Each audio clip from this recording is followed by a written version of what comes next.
My name is Brianna Jett, and I'm more than just a multimedia journalist. Writing is my passion, and telling stories is what I love.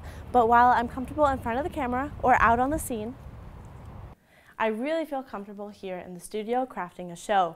Right now, I'm the news director at Daily Iowan TV, but I've produced, reported, anchored, and tech directed. I can do it all, so sit back and enjoy my resume reel. For the next week, the UI will be offering free mumps vaccines to students, hoping to stop the spreading virus. Getting another MMR is an action we can take that hopefully will boost immunity and slow the outbreak down. And so far, the turnout has been bigger than expected, so I decided to take a first-hand look at the UI's push to vaccinate.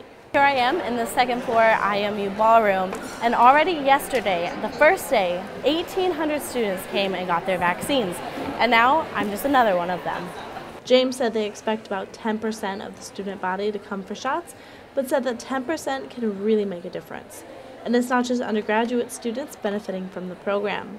Really awesome hands-on practice. The UI recruited about 60 nursing and pharmacy students to come out and help vaccinate, effectively streamlining the process and creating a learning environment at the same time. Reasons we need the help.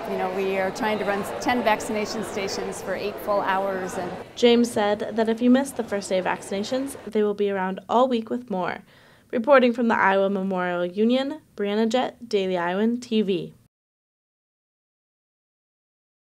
For many students, going into the library means going into the learning commons and not much further. But if you go up to the third floor, you'll find a lot of hidden gems like this one tucked away. This is the Nuremberg Chronicle, and it was made in the 1400s. The Nuremberg Chronicle is just one example of the thousands of unique books housed in the University of Iowa's special collection. These are the books and documents too rare or delicate to be checked out, but are still available for students to peruse. Anyone can come in and use them. We really hope that undergraduates will be inspired to come in and take a look at these things. Colleen Thiessen spends her days sharing the treasures tucked away on the third floor with the world. And treasures they are.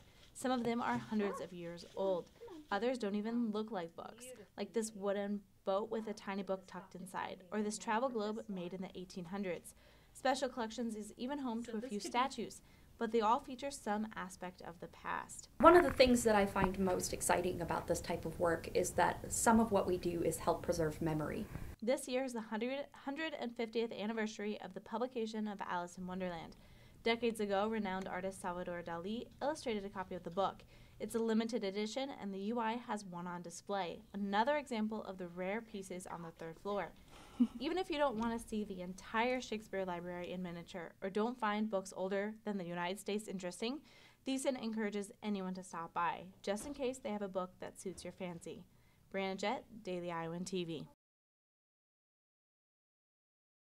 Knowing when I come home, there's that bang, bang, bang, bang, bang of a tail against a crate, and it's just like, it makes you smile because this one thing in your life is always happy to see you. Aubrey Friars was diagnosed with anxiety, depression, and suicidal tendencies, but she doesn't let that slow her down. Instead, she has 2 best friends to keep her going. It was suggested to me after a hospital stay that I get an animal to help me start learning to cope better with the problems in my life. Bo is 2 years old and Louie is just 6 months old, but the 2 puppies are more than just pets. They're certified emotional support animals. Friars leans on them when life starts to weigh heavy on her shoulders. Shortly after she brought Bo home, Friars had a couple nervous breakdowns, but Bo was there to comfort her and to listen when it seemed that no one else was. He looked at me and went, "I know, I'm here." And I was like, good, because no one else is. So Friars filled out a form, signed by her therapist and psychiatrist, and was able to open her apartment door to 2 very happy dogs. The day that I got permission was probably one of the best days of my life. Friars and her dogs are just one example of the support animals provide UI students, and she says that she'll continue to tell others about her puppies, just in case someone else needs a furry friend. Brianna Jett, Daily Iowan TV.